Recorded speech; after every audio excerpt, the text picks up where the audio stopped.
Well, good morning. We want to welcome you to Riverlawn. We're so glad that you have joined us on this interesting morning. We're thankful to be together for this special time of worship. If you haven't been with us before, but I'm pretty sure we all have, I think I recognize everyone here. We're glad that you're with us worshiping. I want to mention try to keep your mobile phones either on airplane mode or completely off so that those who aren't able to be with us today, especially because of weather, are able to worship with us virtually, and I know that they appreciate that.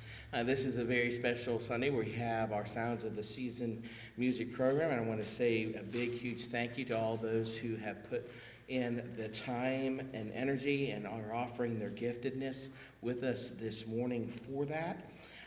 You're welcome to join us following worship in the gym for a time of fellowship. This is Sensibility Sunday, so the loose change offering will be going toward those hunger relief efforts in our community. This coming Wednesday is the Family Night Christmas Party, which will be the last family night of the year. I know that Barb and Jim could probably appreciate some volunteers to help with the craft time and the activities with the kids. So if you're able to do that, please contact them. And I know we probably could still use boxes. Even though we got some in, we'll take more. Joe, is there anything else you want to say about the Christmas food basket program? We're pretty much good to go. If you haven't got a hold of your family and can't reach them, let me know. All right. I need to get out as early as I can try to find. Okay, so if you're a sponsor of a basket and you haven't been able to reach your family, please let Joe know. Okay. Got a good one for you, Joe. So. I said we have a good one for you. Oh, okay. Yeah, I heard. So again, I know that they can use those boxes as we get ready to prepare those baskets for the families we've received. Are there other announcements?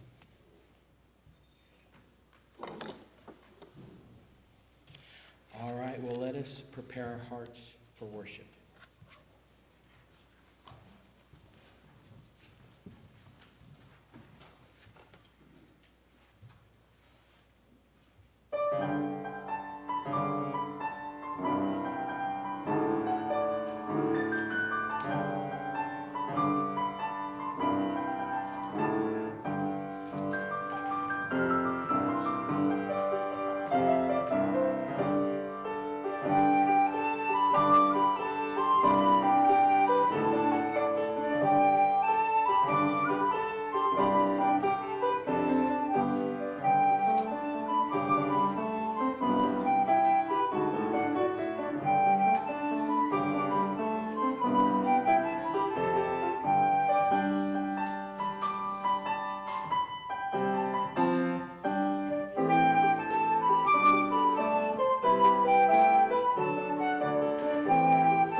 thing we've been doing for over a decade called the Advent Celebration.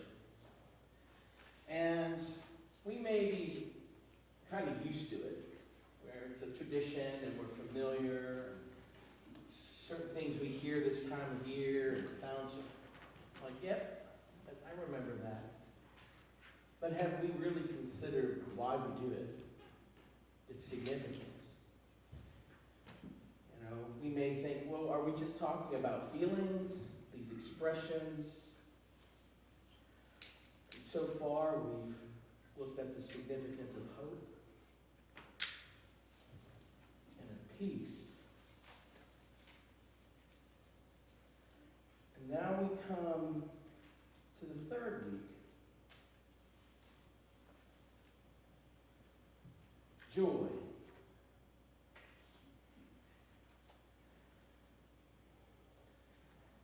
What's joy? It's not happiness. I'm sure Mary was not happy all the time when she was on her way to Bethlehem, and then when it was time for the baby to be born, it was difficult. It would have been hard, but she had joy. How do we know that? Well, when she went to go visit her most likely cousin Elizabeth, what happened? Immediately upon the greeting, John, who would become John the Baptist, in the womb still, leaps for joy. It's not coincidental. Elizabeth even says, at that greeting, the child within me leaped for joy. The one who would later become the preparer, prepare the road, the way for the Lord. That's what Advent is. It's a time of preparation. And even John, even in the womb, knew the preparation was beginning. And you could have this joy because the Savior has come. So we look back and we realize and celebrate that we have this joy because Jesus has come into the world. But we also have this joy because we know he's coming back. And that we will only know that perfect joy in our Savior because he came the first time and we know he's coming the second. And so may we be a people just like Elizabeth and John and Mary, who, remember, there's the Magnificat. She was so filled with joy that she sang out what came to be known as the Magnificat. Because of Jesus, we have the greatest joy. Let's pray. Lord, we thank you for this time to gather together, to be in this place, to remember that you've come and that you're coming, to be those who prepare and anticipate, who rejoice because you came, and those who rejoice knowing you will again. So prepare us so that we may be ready. May we worship you in spirit and truth, and may you receive the glory today and always. We pray this in the powerful name of Emmanuel, God with us. Amen. Church, let us stand and sing together of this joy, joy to the world, verses 1, 2, and 4.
Would you please pray with me?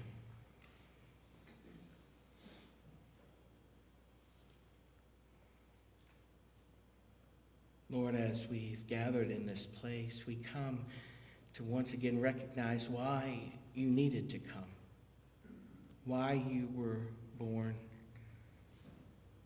why you would die. We needed a Savior. Thank you for being that Savior. And so we come at this time to remember not only the Savior, but why we needed saving. So Lord, we come, we confess to you the sin in our lives, in our hearts, what we've done, what we've left undone. Lord, forgive us. And by the power of your Spirit, may we truly repent. May we turn from our own ways and self-pursuit, desires, our will, our kingdom, and direct us toward yours. May we take the next few moments and silently confess our sins to the Lord.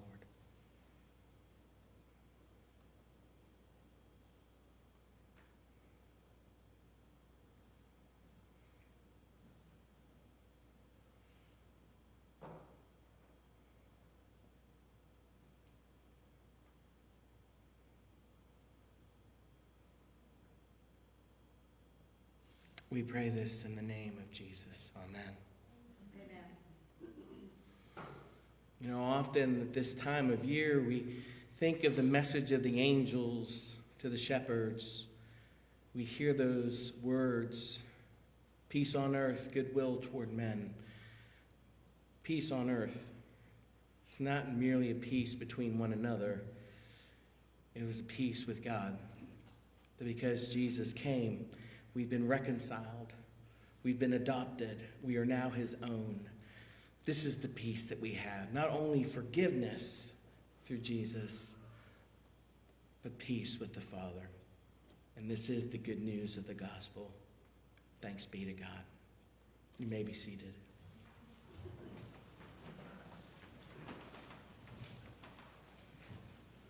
As we continue to worship, we enter a time where we enjoy, in faith, give back to the one who gave all. Let us pray. Lord, prepare our hearts to be those who offer not what's left over, but may you be our first love in our thinking, in our doing, in our proclaiming, with every breath. We thank you. We pray in Jesus' name. Amen.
this gift. Thank you for your Son, our Savior. Lord, use these gifts in our lives as an expression of our gratitude, our faith, our joy for your glory. And Lord, as we enter this next part of worship, Lord, we thank you for those who have offered their time and energy, their talent and giftedness, that through song and voice and instrument, this may be a fragrant offering unto you. We thank you, we pray in Jesus' name. Amen. You may be seated.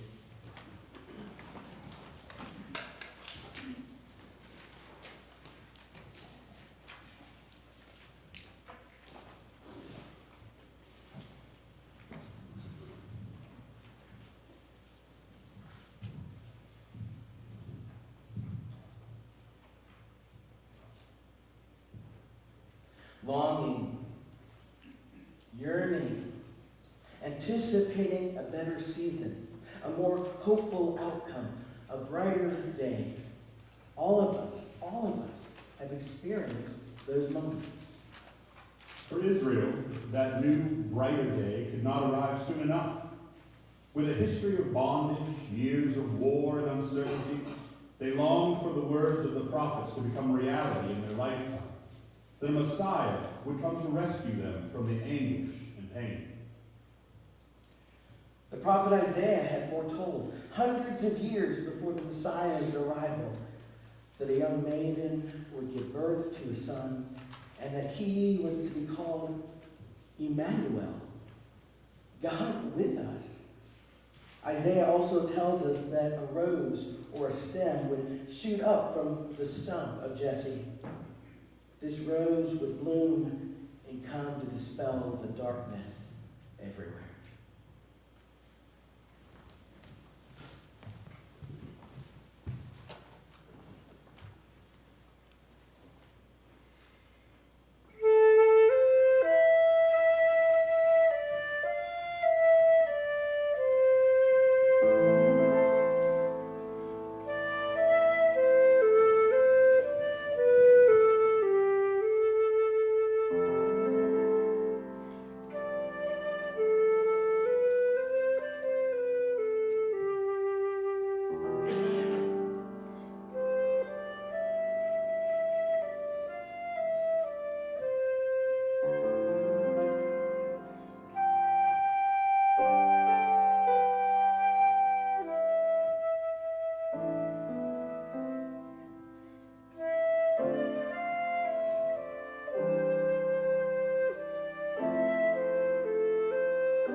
In God's perfect timing, the words of the prophets became reality. A young maiden named Mary was engaged to a man named Joseph. God had told Mary through the angel Gabriel that she would conceive this holy child, the Son of God. Joseph, too, had received confirmation from God that he was to be the earthly father of this heavenly king. Because Joseph was from Bethlehem, and since he belonged to the house and lineage of David, he was required to return to his hometown to register for the census. So he and Mary made their way to Bethlehem, and while there, the time came for Jesus to be born. On that holy night, the world seemed calm and peaceful, with shepherds tending their flocks and a young couple settling down in a humble stable. But soon, angels appeared to the shepherds, announcing the newborn king. When the shepherds heard this message from the angels, they hastened to the manger to see this baby and to be in awe. Even the stars in the sky proclaimed that the manger of Bethlehem cradled a king.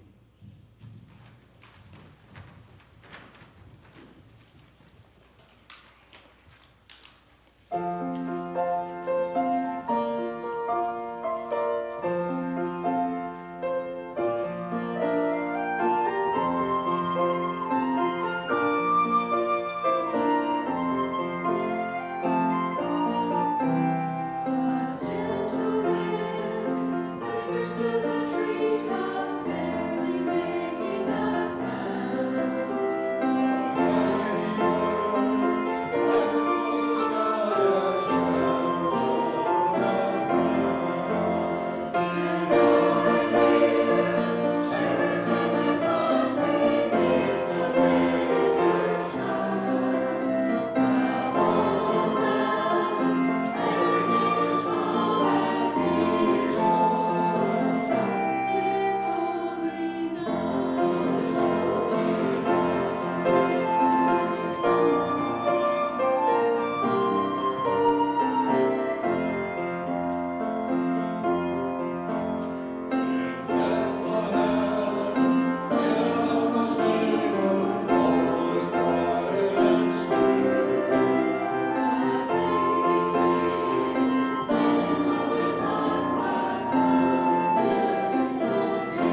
He has come for us, and he has promised to come again. We are the people whom God has never forgotten, never stopped loving, and he continues to extend his mercy to us. We need to remember that Jesus, the Savior, did come to die for poor, ordinary people like you and like I. If we believe, we need to respond. The shepherds were the first to respond by going to the manger and worshiping the Savior. Then they spread the word about the arrival of the promised Messiah. The wise men came to worship Jesus and offered precious gifts. So how do we respond? All he asks of us is to give him our hearts.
Adam, thank you. Aaron, thank you. Riverlawn Choir, thank you.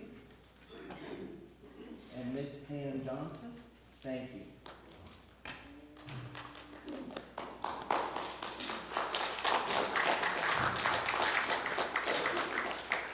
All the ones watching virtually, I know they're clapping from home. We have been graced to hear the song, and now it is our turn to join in the song. So let us stand and sing together, Hark the Herald Angels Sing.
We want to thank you for worshiping with us on this special Sunday. And again, we reiterate how thankful we are to those who've offered their giftedness to us as we have shared in the fragrant offering unto the Lord. If you have a need of prayer, if you want to share something that's on your heart, pray with someone, if you want to know more about our faith in Jesus, to whom we have sung about and to whom we have sung to, we'd be overjoyed to talk or pray with you more. We hope you'll join us for a time of fellowship following the service. Join us this Wednesday for the Family Night Christmas party. And we, of course, have next Sunday in the Christmas Eve candlelight. We hope we can come together and worship the one who's come and who is coming. And now receive this benediction.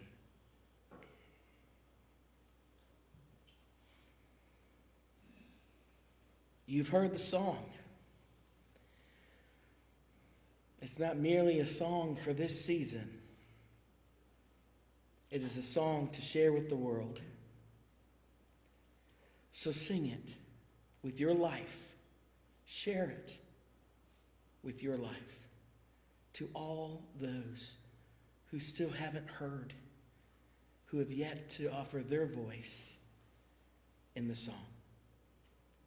Celebrate our Savior this day the days of your life, and for all eternity. Amen.